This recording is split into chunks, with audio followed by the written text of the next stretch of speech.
One of the first places I was told I had to come try to eat was Owens Fish Camp here in downtown Sarasota. There's a ton of development, a lot of new taking place, but Owens Fish Camp is holding on to the charm of old Sarasota. Today we're going to meet with Mark, the owner, and learn a little bit more about it. Come with me.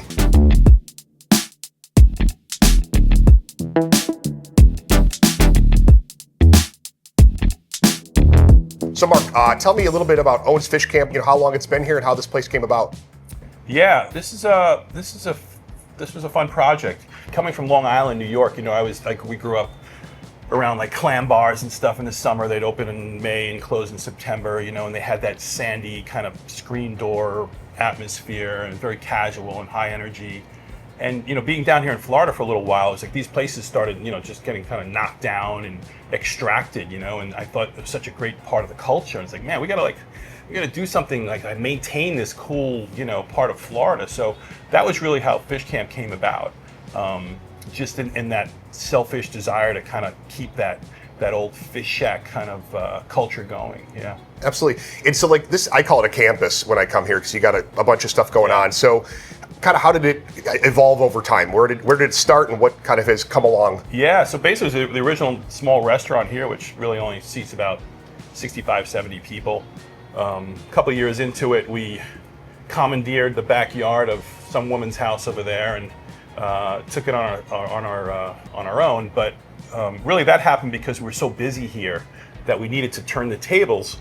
And my idea was to create a little fire pit out there that we could do s'mores, so when you go to a table with, family of a couple of kids and, okay, you're ready for dessert? We also have s'mores in the back. That was kind of race to the backyard. So that worked, and then it turned into grilled oysters. Now we do a few more things. And for us, it's just, it's gratitude. I mean, people will wait here an hour to have fish and chips and chowder. It's like, wow, thank you. You deserve some love. So, we do music 7 nights back there. We have a tire swing. The cantina does, oysters, shrimp, lobster rolls, does a bunch of stuff. So it keeps people pretty engaged. And a lot of people just come to the backyard, don't need to get into the restaurant, because there's so much going on back there. Yeah, I was pleasantly surprised. I was informed one time you don't have to wait for a table. You can just go hang in the backyard, and you got great eats out there, live music, a good vibe.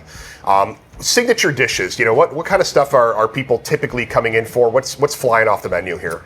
Yeah, everything's sells pretty well. The idea of the menu here is a little different than most places. Like, we wanted to do something that could have existed, 60, 70 years ago. So if you walked into, 1952, a fish shack in Sarasota, you probably wouldn't have seen coconut shrimp or tuna sashimi. Nothing against those things. I like those things, but it's not in that Fish Camp kind of, expression. So we sell tons of fresh fish. People get it their way. They'll get a couple of sides, some brown butter hollandaise. The shrimp and grits is a big one. The jambalaya. We do a low country boil for 2 or 3 people. That's it's a monster size of everything. But yeah, people are pretty happy with the food. They're pleasantly surprised. Usually places this busy, they kind of just phone it in. But we take a little time and like to raise people's expectations of what a little fish shack can be. So yeah. And you're doing a great job with it. One of the things that I think really speaks to me, I think to you that historical feeling is like the collection of stuff that you guys have in here. It's also at Fish Camp out in Lakewood Ranch. Yeah. So who's curating this? Who's kind of putting this all together? We all do it. There's basically 5 of us brothers. So somebody's always going to pick up something, and you don't even know when or where. You'll just discover something new in the backyard. Like, oh, somebody must have brought this old. This was a turn of the century tricycle. Okay, somebody. Who got this? Oh, I found that in Cortez, or I got that up in Georgia when I was up there. So that's what's fun about this place. You can't layer it enough, And a lot of times guests will come in. Put my license plate up. Sure, But it's just fun. It's just an ongoing thing. It's never going to end. And it just adds, that soulfulness to this place. I mean, you're sitting eating your dinner. It's just fun to be surrounded by history. So, I think, speaking to these artifacts, each of your restaurants really seem to have kind of a vibe and a flavor to it. How do you describe this one? So hopefully they're all different, right? They are. You want to have a different experience and an expectation when you go. to Veronica versus here or Caragiulo's, so I think we work real hard at creating that comprehensive experience. I always like to look at the results. So if somebody had a dinner here one night and they were speaking to their friends the next night, what I would hope would be in their conversation was, oh, we were at fish camp last night. It was so cool. My God, I felt like I was back in Florida in 1958, but the food was surprisingly good. And my God, they take such good care of you there. So for me, it's always about like a result, and how do we create that in that conversation? What do we have to do so that that's the result? But this is just a very specific indigenous old Sarasota experience. Like, I think that's why we're popular. I mean, if I'm coming down from New York or New Jersey or Ohio, I probably want a little bit of this, you know what I mean? And that's what we're trying to deliver. And it's fun for us because it's real, it's not Disney, it's not set design. This is a 110-year-old building, and it's kind of, when you look at the building, you ask it like, wait, what do you want to be?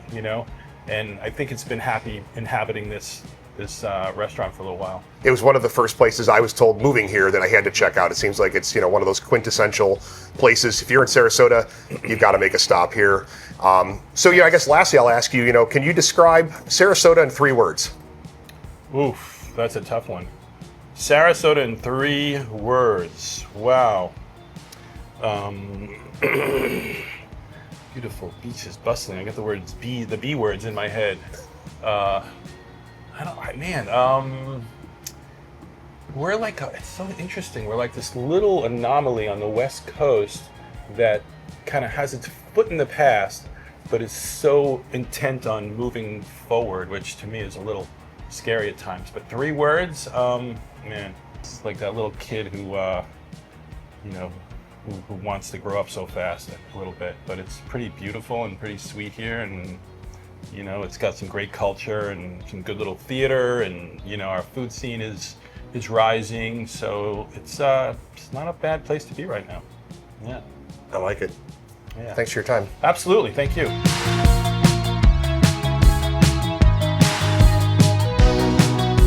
I want to thank Mark for his time today at Owens Fish Camp. If you haven't been here, get down. Whether you can sit inside or out here in the backyard, it's an absolutely incredible experience here in Sarasota. Check them out online, but again, more importantly, get downtown, see them in person, and until the next time, be well.